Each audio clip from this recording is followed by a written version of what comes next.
प्यारे दोस्तों, शिक्षाविद प्रजापति यूट्यूब चैनल पर आपका हार्दिक स्वागत एवं अभिनंदन। आज का जो अपना टॉपिक है वो क्लास 9th का है और टॉपिक का नाम है गुरुत्वीय त्वरण के बारे में पढ़ेंगे। इससे पहले मैं एक और वीडियो अपलोड कर चुका हूं। यदि आपने नहीं देखा है तो शिक्षाविद प्रजापति यूट्यूब चैनल पर जाए और सर्च करें गुरुत्वाकर्षण का सार्वत्रिक नियम, तो आपको ये वीडियो है वो मिल जाएगा। आज अपना ये सेकंड वीडियो है और टॉपिक का नाम है गुरुत्वीय त्वरण। तो आज हम पढ़ेंगे गुरुत्वीय त्वरण के बारे में। सबसे पहले मैं बता देता हूँ कि त्वरण होता क्या है।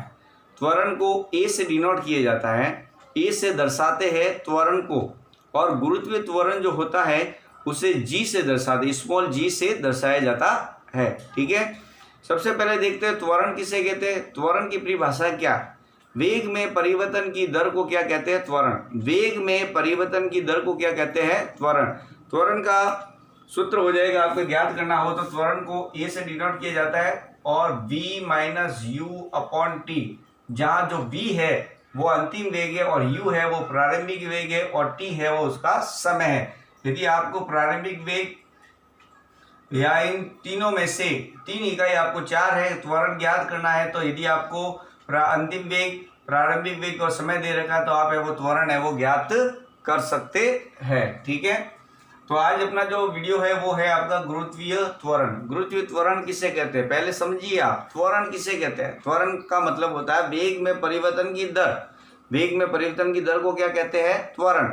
तो गुरुत्वीय त्वरण किसे कहते हैं? वेग में परिवर्तन की दर गुरुत्वीय बल के कारण हो।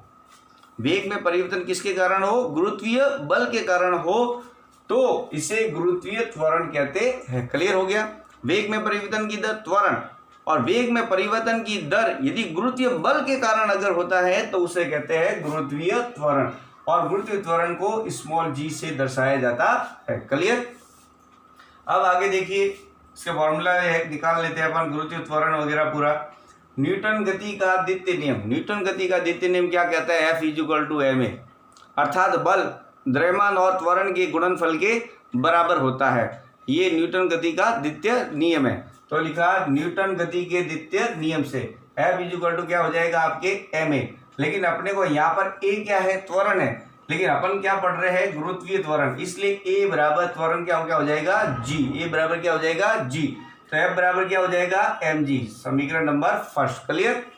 अब देखते हैं, इससे पहले मैंने बता दिया गुरुत्वाकर्षण का सार्वत्रिक नियम के अंदर एक फॉर्मूला अपने को प्राप्त हुआ था। वो क्या था? आपके गुरुत्वाकर्षण के सार्वत्रिक नियम से F बराबर हो जाएगा G capital M small m बटे d, इसको इक्वेशन नंबर 2।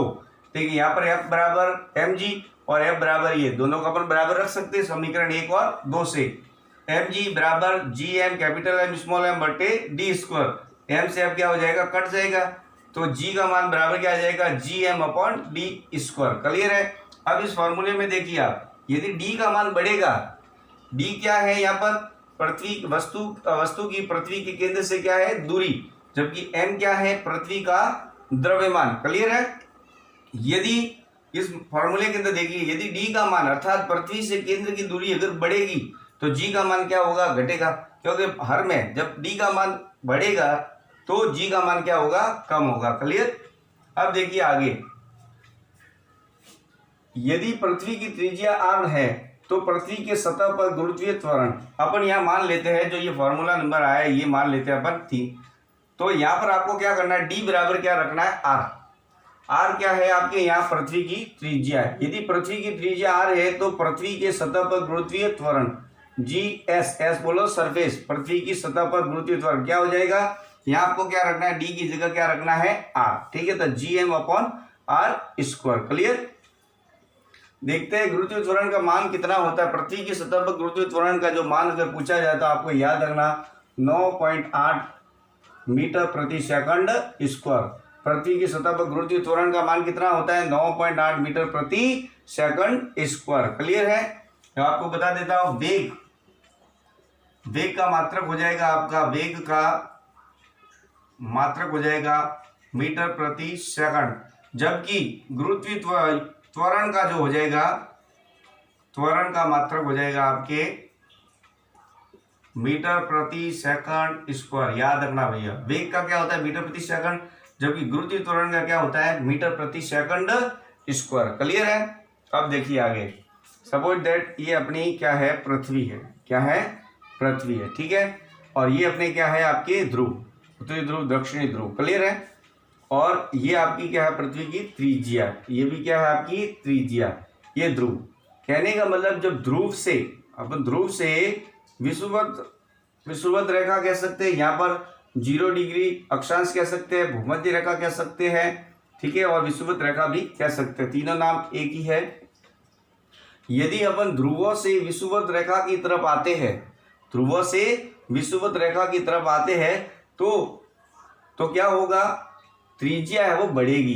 देखिए यहाँ पर त्रिज्या देखिए आप, यहाँ ध्रुवों पर त्रिज्या क्या कम है, ध्रुव से कहाँ पर आ रहे हैं अपन विषुवत रेखा पर आ रहे हैं, भूमध्य रेखा पर आ रहे हैं, या 0 डिग्री अक्षांश रेखा पर आ रहे हैं, तो त्रिज्या क्या हो रही है आपकी बढ़ रही है। ये त्रिज्या देखिए और ये त्रिज्या देखिए, ठीक है ना।